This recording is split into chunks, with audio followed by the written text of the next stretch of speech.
I'm actually an evangelical atheist, but there's something I recognize about religion, that it gives people a chance to surrender. I want to rethink surrender as an active verb.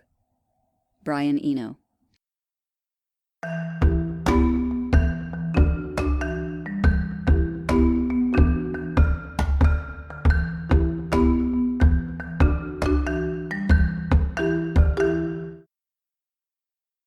Welcome to Self-Talk. I'm Rachel Astarte. Today I'd like to talk about surrender. Perhaps this word has a special meaning to you in your life. Over the holiday break, I was watching The Wizard of Oz with my son, and there's that great part in the film where the Wicked Witch spells out in smoke across the sky, "Surrender, Dorothy." And when we look at it that way, it looks like surrender means give up. I mean, that's what she means in the film, give up. And we also think of surrender in terms of war, right? The waving of the white flag, I give up. And in Eastern culture, white is actually also the color of death. So there's this sense of a loss of power, or giving up one's power or one's agency. But when we look at surrender in terms of being on the path, it's a bit different. There is a sense of giving up.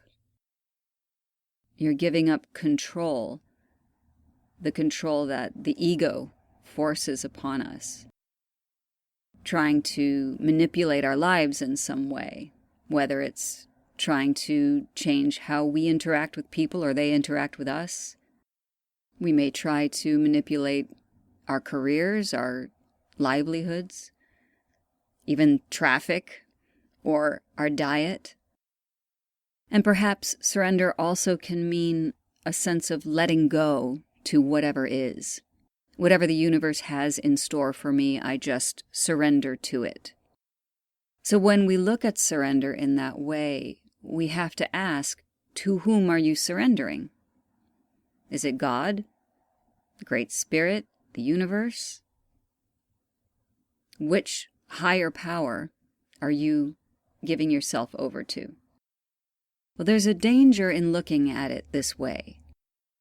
Surrender is not really completely giving up or letting go.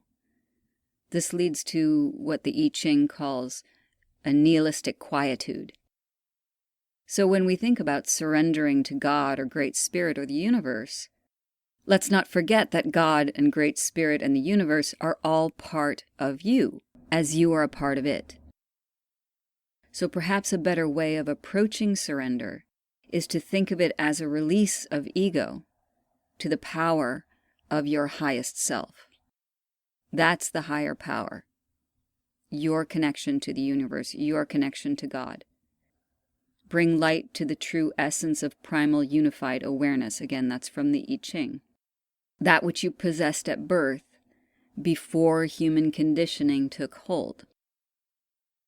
If you think of it this way, surrender means to drop conditioning, drop the ego control, and step back into the pure flow that you're already a part of.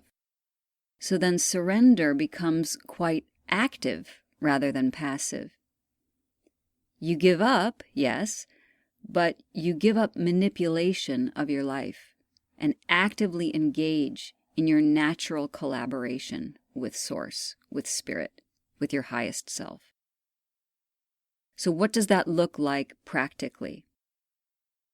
That means dropping down into your body when the ego part takes over, when anger takes over, or possessiveness, or jealousy, anxiety, depression, these grasping emotions and feelings that are actually byproducts of the ego.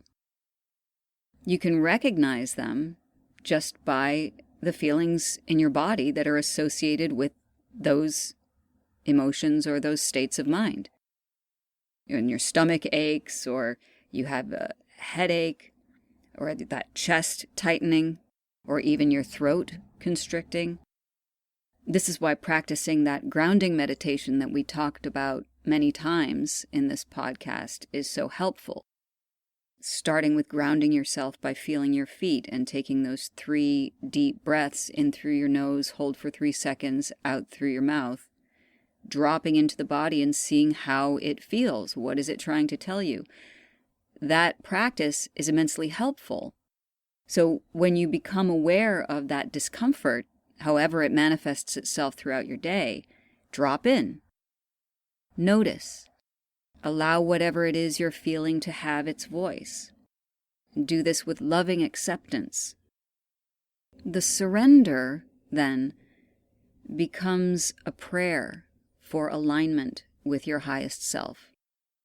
Working with it by calling upon it to ease the suffering. The highest self, God, Source, the universe, then engages and works with you in return. So you collaborate. You're not giving your power up or away. You're not sitting passively saying, well, whatever the universe gives me, that's what I'm going to take. No, you're working with it.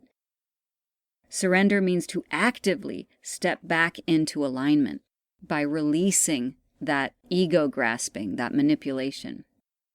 So it's a new year, it's a new decade, and a lot of people may have made New Year's resolutions, and perhaps learning to surrender is one of yours. You may consider this kind of practice of surrender. That might be interesting for you to try this year. But one thing I'd like to say about New Year's resolutions, we make them this time of year because it is a new light cycle. We're bringing light back into our lives slowly. So even though the days are getting longer and more light is coming in, we are still in a period of darkness and dormancy and hibernation and nurturing under the ground, under our self ground. So we can actually use this time to nurture the self and practice right behavior inwardly. And over time, maybe around the spring, whenever it's right for you, the self will blossom. Just remember that it's an ongoing path. It's a practice. And the more that you do it, the more natural it becomes. Just be gentle with yourself in this new year, in this new decade. And as you're more gentle with yourself, you can be more gentle with others. Until next time, many blessings on your path. Thank you for joining me on Self Talk. Aho.